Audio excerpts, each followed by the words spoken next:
I think it would be fair to say that we like to win around here. And Fair. so I think this episode right here is one of those ones where if you're tired of losing and you really want to start winning, then you might want to dial into this one. Welcome to another episode of the Reasons Behold podcast with Tolu Talks. And Arnold Reasons. So when it comes to winning, bro, I was on the treadmill the other day. No, sorry, not the treadmill, the elliptical trainer, cross trainer. And I was doing my thing as I always do. Now, you already know, bro. I think I've said it before, but I play these mental games when I'm on that machine, bro. Yeah. Like, when I'm the only person on and somebody else steps on, I think, boy, it's bad for you. And I start playing all these mind games. Like we're here to compete, right? Yeah. And as I was going, like one of the things that just came up in my thoughts was how when it comes to trying to achieve any big goal or any particular goal, right? Sometimes it's about being smart and skilled and all of that kind of stuff. But oftentimes it's just about outlasting your competition and the situation. Yeah. And it just got me thinking, bro, about how, like, even for the listeners, you don't even have to listen to the whole episode to get this part, right? Because I feel like this is a nugget that has kind of really shifted the way that I think. But when you make the decision that you're not necessarily going to just focus on being the best or the most accredited and all those different kind of things, but you make a decision that I am going to be standing here when everybody else falls off, then by default, you set yourself up for the opportunity to become the best. Because like, and I'll give you an example. I've mentioned this example randomly many episodes ago, but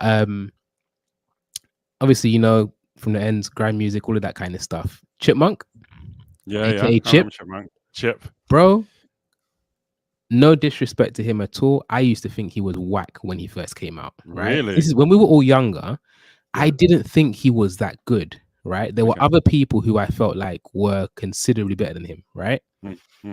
And anybody that knows from those times, Ice Kid, when they both went and did their set on One Extra, I think it was, Ice Kid was like the guy. He was cold. He just like unmatched. Yeah. But what happened with that situation? Again, I don't know what happened to Ice Kid. I just know that he disappeared, right? And Chip, as we know, I haven't gone looking recently, but I've heard his name still going about, so he's still present. And so you got to think that's like 10, 15 plus years of just staying power, right? And from the last stuff that I heard of his, the guy is a wordsmith. I remember a few years ago seeing some of the stuff where he had some sort of beef with another MC and stuff, and just hearing some of the stuff he was coming out with, I was thinking, this is the same guy. So, and go. Yeah. Shoot. I think it speaks to so many things. One of the things is that if you don't quit, you win by default. Come on, man. Are still there, still doing your stuff, still standing, still moving forward, you win. What that example that you gave, right? What that shows me is that also the longer you are in the game, the longer you're doing, and this is the thing. We're not just talking about just being here to just be here. Yeah, what man. Do the work, do the reps. Do the work. Because, bro, him still being here and having all those years to do the reps, do the reps. That's why now you're like, hold on. Is this the same guy who I thought was terrible before? Because now he's had practice. He's been working on his craft. He's made some money. So now he can actually just dedicate his time to that thing. So if you don't quit, you keep moving forward, you will win. And that's not even from a spiritual perspective. That's just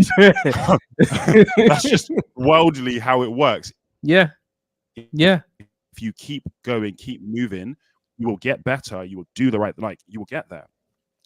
Now let's talk about the fact that we're Christians. Now let's talk about the fact that we have God on our side, and actually the things that we should be doing are the things that God has told us to do. And if we stick with those things, why would you fail? Bro, there's so many ways this can go. I want to go back on the quitting part because, like, another example, health and fitness. I keep coming back to this example, right? I can think of so many times where I decided to quit. Mm. Maybe not long term. Mm. Maybe it wasn't like a definite thing, but for at least a season or for an indefinite period that I didn't know when it would end, I made a mental decision to quit. And consciously or unconsciously, right? Because it's not like every single time I sat down and said, you know what, I quit. But I just stopped showing up. I stopped doing the work. I stopped doing the reps, right? And then missing one day turned to missing a week, turn to missing a month, turned to I've been out of it for months. And now, like, it's not just I haven't been recently, it's also I'm having to go through the mental battles of, am I even going to be as strong as I was? I know what the pain of that first week after not going for such a long time is like. So now I'm anticipating that. So it's like, there are so many times when I can think of where I decided in one way, shape, or another to quit. And I've been looking back over the data, bro, just over the last few years, because I track everything, right? So even in the times when I wasn't training, I've still got track records of what my weight was, where I was at. I've got notes, I've got videos, I've got loads of different things over the years, right? And when I was looking back over the data, I was just looking at these moments where I'd decided to quit for one reason or another when I was out of the rhythm and everything. And I was thinking to myself, if only you stayed in the game, even on a mediocre level, right? Even if I wasn't, because remember, there were times when I was doing 5 days a week, at one point, 2 sessions a day, right? But it's like, even if I turned down the intensity and stayed consistent with like even just training 2 times a week, how much further forward could that have potentially moved me? And how much could that have saved me from having to, I guess, do a lot of the extra work now that I didn't do back then, right? And it's just like, I compare that and contrast that with, let's just say, the best part of last year and the first half of this year, where I've been consistent, right? And I'm at a place now where I'm like, okay, I understand and I'm seeing the results and the rewards of just being consistent. Because even last year, and this is the other thing about consistency and staying, right, is that you don't always see the fruit straight away, right? And that's the frustrating thing that aggravates us. Because when I was being consistent for the best part of last year, like, I wasn't seeing the results that I wanted to see. But I made a mental decision that I was going to change how I measured the results that I was looking for. I stopped looking at the scales. I stopped looking at any sorts of measurements, and I started focusing on, have you done the work? Have you done the disciplines? And for those that don't know, we've done an episode, I'm sure, or many episodes talking about do the work. Go back and check them, right? But in doing that, all of that eventually meant that as time went on with me staying, kind of like the example we mentioned before of Chip, like, over time, I added to my repertoire. I learned new things. I researched new things. I started to bring in new tools. I made some tweaks and changes. And in doing that, it's come to a place where the results are starting to snowball. And I just guess it's like, I'm saying all of that to say, I don't think we realize the real cost of when we make a decision to quit, consciously or unconsciously, right? And maybe even a better way to phrase it is, I don't think we realize the true cost and implications of when we fail to continue showing up and fail to continue doing the work that's required to get to the goals we're trying to go for. I think that that's so right. And the way that the world works is that things grow, if that makes sense. And like compound interest and things like that. Compounding is a very real thing, and it works both positively and negatively. And sometimes I think we underestimate the downside of not staying consistent and not going through with things. Yeah, man. Yeah. And I think this is it, because it speaks to like how, in the same way, like being consistent and outlasting and all of that can have all these great benefits, the cost of doing the opposite, the cost of like not outlasting, of giving in much sooner than you ought to have, is major, man. It's major. And this is the other thing as well. Sometimes we don't realize how close we are, right? Yeah. And I'm going to give you another example to illustrate this as well. Very recent one. So obviously I've been consistent with what I've been doing, right? So for the best part of this year, remember I threw away my scales early this year because I said it just got a little bit crazy. But I started using a scale that's in the gym. And best part of this year, it's been good. Everything has been nice, consistent. Everything has been flowing well. Then on what day was it? One of the days that I trained this week, I tried to use the scale. It wasn't working. There was something wrong with it. It wasn't working how it normally would do. Tried to call the guy in. He said, look, it looks like it's broken. I'm going to have to get someone in to repair it. So then after that, I sat there as well. Yeah. The thing is switched off and I just started praying. I said, God, you know what this means to me. Like, do what you got to do, but would you bring this thing back to life, right? And so I'm there praying. After that, I finished my prayer. And then I waited for a few minutes. Turned the thing back on. It looks like it's working. I said, all right, cool. He who answers fast. Yeah. So I get on the scales. And initially, it kind of bugged out. Then after I get off and I did another reading. And the reading it gave me said that I had put on between that and the last reading, which was like maybe a week or less ago, apparently I had gained 8 kilos. I looked at this reading and I said, nah, dead. Rebuked it. You're false. And after that, I just turned off the machine and I just said, you know what? No problem. I let the guy repair it. I'll come back whenever I'm going to come back. The next time I went to the gym, I go to the scale after I finish my session and everything, and I'm ready to jump on the scale. It looks like it's working as normal. I get on the scale, bro. Gives me another dead reading. And I literally looked at it and I said, you're a liar. I reject it. I reject it. Yeah. And this is where there was a bit of a shift, because when it messed up the time before, I actually went out and bought new scales, right?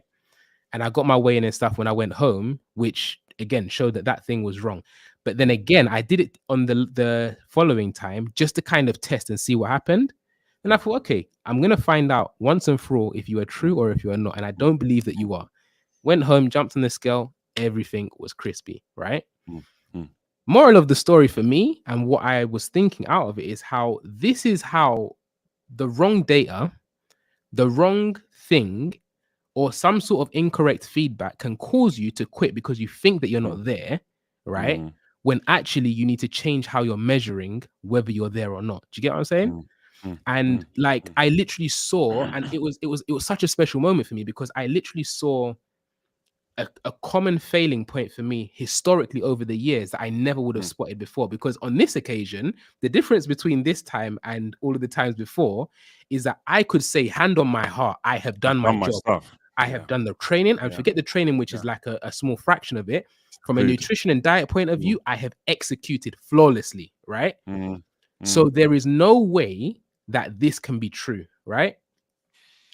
And as a result, it turned out to be false. And I guess it's like in previous occasions, if I'd seen a scale, I wouldn't even question the accuracy of the scale. You know why? Because my own conscience isn't even sure. Because I'm like, oh, maybe it was that donut. Maybe it was the... Do you get what I'm saying? So it's like I can't even vouch for how consistent I have been in doing the right work to get the right results. When actually there could have been times where I may have had false readings, which then I allowed to discourage me and spiral into a case of, oh, I don't care then. What's the point? I'm trying all this work, eating this nonsense like veg and nothingness to get this kind of a result. Let me go and eat my favorite. Let me go eat my chicken and chips, my donuts, my fizzies. Let me get it all, right?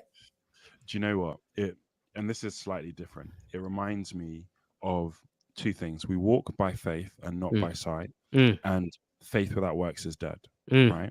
And sometimes I've been watching some of these videos, and sometimes even when you're doing all the right things, say, for example, you eat something really salty, you might hold more water weight, blah, blah, blah. You might be doing all the right things, but the weight does not show on the scale. Yeah. You might be, because you're lifting weights and eating well, you might be going down in fat, but up in muscle. Yeah. So on the scale, it doesn't look as big as it actually is. Absolutely. There are so many things with our sight that might not account for the truth of what's really happening. But if you really believe that if I eat less than I move, if I lift weights and grow muscle, I will be in better shape, you would do that no matter what the scale says.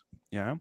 But then this is where faith without works is dead comes in, because if you're not doing the works, it's a lot harder to also believe like that this is going to come through. So I might be saying, I believe God is going to drop £1 million, £1 million, £1 million. But have I done also the works that he has told me to do? Come on, man. He gives me the power to get wealth. Get wealth. Yeah? Come on. So he's given me the power to go and work. Yeah.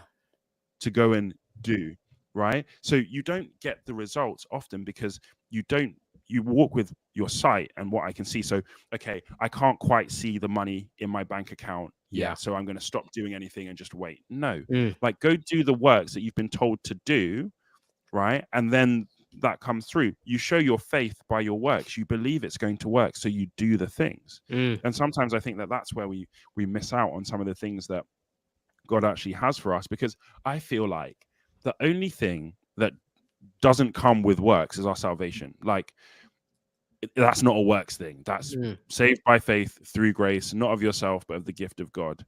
Pretty much everything else that you've got to go and get is by you've got to have faith and do works. Yeah? Have faith and do works. Even some of the people who believed in Jesus for healing, they still had to do something. The woman with the issue of blood, she had faith, so she touched. Yeah? The man whose daughter was sick or whatever, he had faith, so he said, Jesus, don't even come to my house. I'm just going to go. Once you've said the word, I'm going to go. That's his works. The guy in the Old Testament, was it the guy with the leprosy, where they said he believed that God could heal him. He went to the prophet. The prophet said, go dip in the dirty river. He had to go and do that. Yeah? All these, even just healing, provision, all these things, they come with some corresponding action to our faith. And that's where I think sometimes we struggle, because we say, oh, well, I should just believe God and just wait on him. It's like, okay, but what has he told you to do? It's the woo-woo, man. The woo-woo, bro. And you know what? It's interesting because there was something you mentioned, like, with that example, which I think is so relevant to dial in on. And it's about the metrics and how many data points you're using to measure how far forward you are compared to where you once were. Because do you know what? Even and on top of me knowing that I'd done my part, right? The other thing that I also had was intricate levels of data. Yeah. Body fat mass in kilograms, overall weight in kilograms, muscle composition, like water weight. So I could look at the full picture, because like you said, there have been times when I've come back and my overall weight says it's like maybe moved like an inch. But then when I look at the muscle mass and I look at the fat, I can see a big swing from one to the other, right? Yeah. And it's man. Sometimes I think we're very narrow in terms of how we measure what success looks like. And the other thing is, sometimes it really comes down to something that I even confessed when I went to see Wayne to get a trim yesterday, is that we're impatient, right? Because like when me and him were talking, we were talking about the whole weight loss thing and everything. And I said to him, look, do you know what the problem with me is, Wayne? Is I just want it all gone, like right now. I don't want to have to wait months. And it's like, on paper, I'll be honest, like the rate at which I'm getting towards the goal is good. We're on a good track and a good path. But it's like, it's kind of like how we want the money to drop in the account. I just want it here so that I can move to the next. Like, and impatient, that level of impatience is what can really knock us off course at times, because it's like some of the best things do take time. And you know what? Again, nugget that has helped me with the patience thing is not just having the big goal, which I do have, but now starting to set up the micro goals where it's like, cool, I know what my big goal is, but rather than just staring at that and taking however long it's going to get to that, let me focus on the micro goal. What's the next micro goal?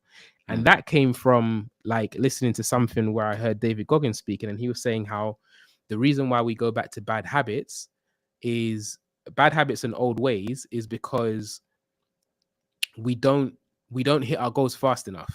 And he was talking about how we set these major goals, and because it takes us so long to achieve them, we get fed up and we spiral, to paraphrase.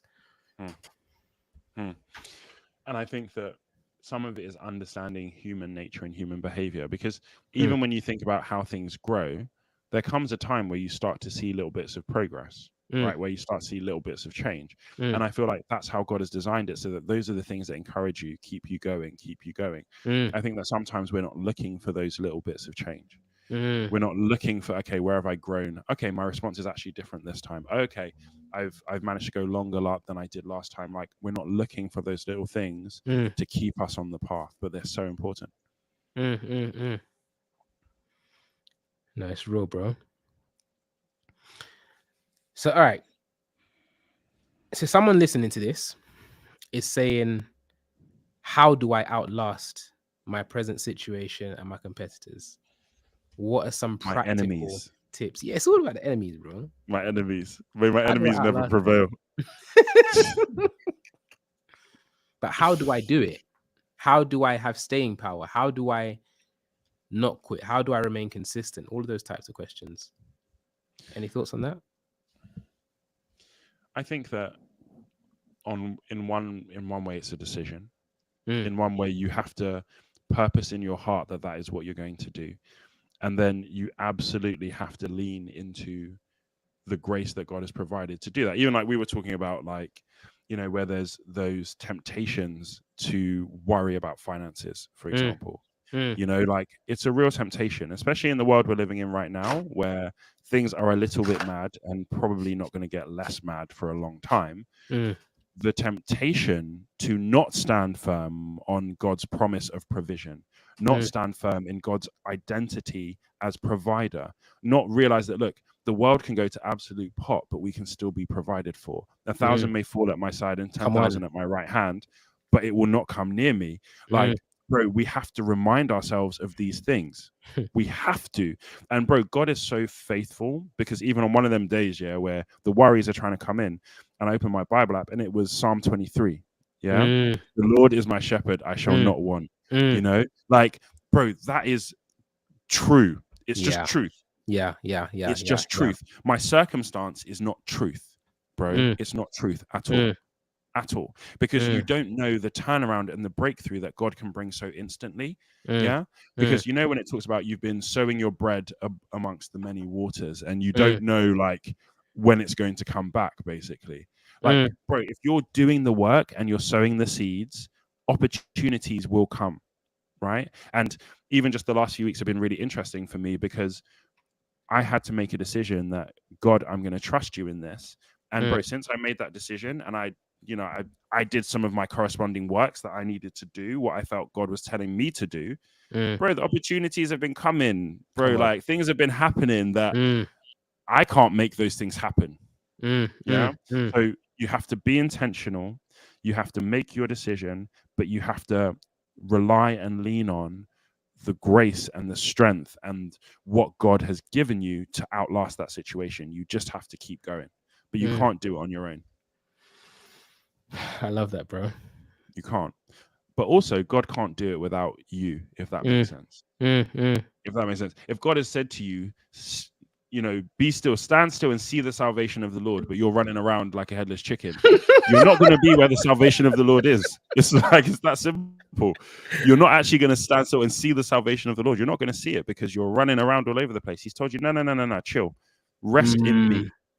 You know, trust in me, rest in me, abide in me.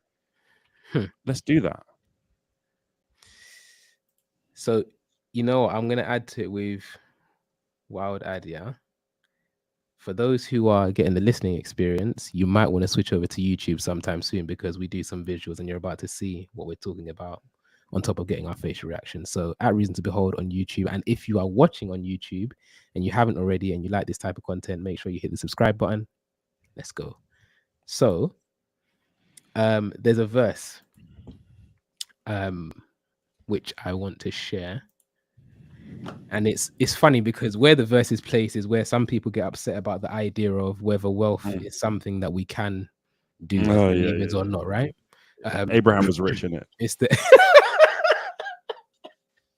Tony's like dead on my enemies. But it's the conversation it's the conversation around the rich young ruler, right? And if you've never read it before, feel free to go and check it out. Matthew chapter 19 from verse 16 onwards. But the verse that I want to really zone in on is after they've had all this conversation about camel, eye of a needle, all of that kind of stuff. What Jesus says, he looks at them in verse 26 and he says to them, with man, this is impossible, but with God, all things are possible. And I want to draw that on because, yes, that was in the context of what they were speaking about, but it's also true outside and across the board for us as believers. I genuinely believe that one of the things that we overlook the most and we miss out on the benefit the most is the divine advantage of knowing that we are connected to the eternal creator. Like, when it comes to, like, I think it's so interesting because I think the depth of our walk with God is something that I think in a large way we have a level of control over. And you know what? That's biblical because James says, draw near to God and he will draw near to you, right? So the level of closeness oftentimes isn't a result of him being distant and him saying, no, I don't want to be nearer to them. He's willing and he's desiring of it, but we don't express or allow for our relationship with him to be expressed across the board. Like RTB, everything that we started with this whole thing was talking about the expressing our faith in all areas of life, right? And for me, that includes my health and fitness journey, bro. I can, if I tell you the number of times, right, even before this year, if I tell you about the times when I literally had to post scriptures on big post-it notes all around the house, to give me encouragement that say, no, like, I'm gonna defeat this and not by my own strength, right? Various scriptures, because for me, it's a thing where it's like, if I'm in relationship with the eternal creator, the one who made us, like, let's make this even more simple.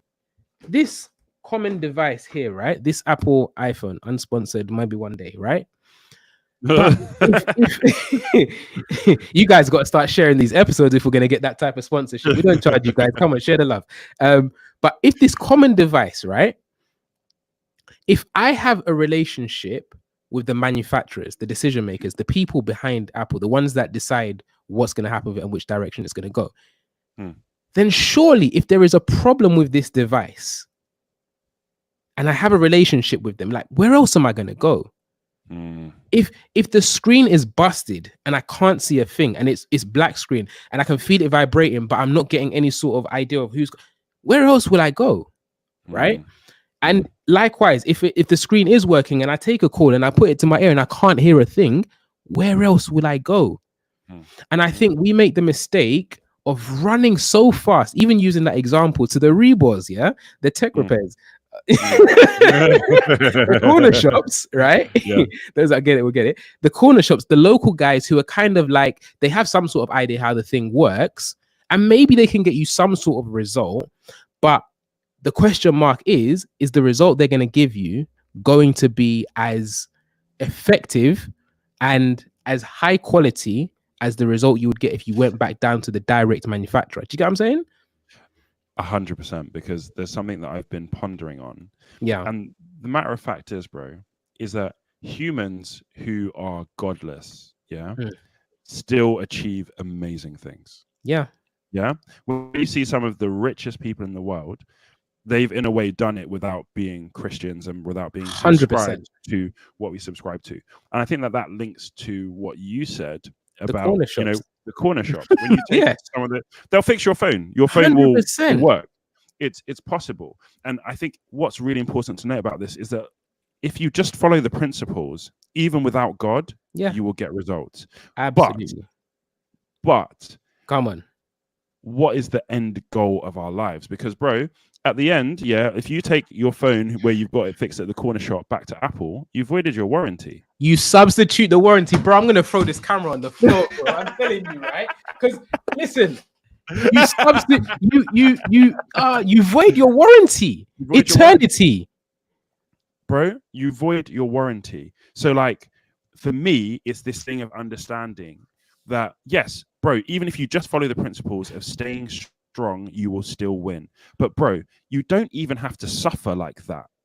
Because you're trying to do it in your own strength. You're trying to do the ways that aren't the design. So actually lean into the design. As Christians, bro, we have no excuse on two fronts. One, because, bro, this stuff just works, so you just have to do it. Secondly, we have God to help us to do the stuff. We've got the maker. the person who can take that iPhone that's broken to bits, refurbish it properly, and sell it as brand new. Like, bro, that is who we have. So why are we going to these other places and trying to do it without him? Lean into it, bro. And this thing is so layered, because here's this, right? One of the major differences between even the best corner shop person and going back to the original manufacturer under warranty, is that in the absolute worst case scenario, the corner shop guy is just going to say, sorry, this is beyond economic repair. Yeah. But when you go back to the manufacturer, what will they do, bro? They can replace it with a brand new model. And I think how that applies to what we're talking about is that, like, sometimes we've got, and we've spoken about it in passing at times, like strongholds and all of those different kind of false ideas that we've accepted as truth in our minds. Yeah. Things that have like almost built mini homes in our heads that we genuinely accept and believe to be places of safety. Right. There are times where you would go to the corner shop and they will just be like, sorry, there's nothing more that we can do about it. It's going to cost you more to repair it than it's going to cost to buy a new one. Go back to the original. It will put his hand in your head. Yeah. It will destroy that thing and put what should be there. And I think it's just like, I've experienced that in so many ways, bro. Like from health and fitness to career, employment, income, relationships, like across the board, the number of times in life that I can think of, even just now, how that played out because I went to the manufacturer. And then equally on the other side, there are so many stories I can tell where I tried to go to the corner shop guy and I tried to persuade the corner shop guy like to do the best of the best and give me the best that they could, but it just isn't. They don't have it. They haven't got it to give. They haven't got it because, bro, they're still trying to figure out what the maker intended. Come on, man. That's really what's always going to be behind. They're always going to be behind. Always. So we don't have to live life like that. Like sometimes, like we live as orphans when we are sons of a king. Yeah. We try and do these things by ourselves. Like we don't have a dad to back us. And even in this world we live in, like sometimes they make it seem bad that people get their dad to do stuff for them. Bro, that's how it's meant to be. That's why he is our father. Like we don't grow up and grow out of being his father. Like, bro, honestly, like, bro, if my dad, my natural dad was a gazillionaire or a millionaire, bro, there is nothing I would want for him. Bro, I wouldn't even be mad about it. That's it. Like when I have kids and you've got Princess, like, bro, there is no age that she gets to where you wouldn't say I would still do it for you. I'm telling you, bro. Tap in. So why do we think we need to grow up out of that? Like, bro, and this is what's countercultural and this is what is supernatural. The older we get, the more we should be learning to lean, because it reminds us, they say, like, come as a child. Bro, like we need to have, and the older you get, the harder it is for you to come as a child. You know, because now I'm 35. Now I should know, you know, now and then. No, bro, you're still a child, and be okay with the fact that you're a child. It's okay. And you know, it's so interesting because I think this is going to be a cliffhanger for another episode that we're going to have to do soon, right? Because I actually had a note that's connected to what you said. But on this point about how as you go on, you become more competent, you become more able on an earthly level, there is still the importance of coming as a child. The other side of it, and the other extreme to avoid, is downplaying the development of your skill, your ability, your capabilities in the name of it's not me, it's God. I want to be a child kind of thing, right? Bro, there's a difference between childlike and childish. Ooh. Yeah. Bro, wrap it, man. Yeah. If you want to hear the rest of that, come back next time. Come back and stay tuned for one of the next episodes. Catch you on the next time. Peace.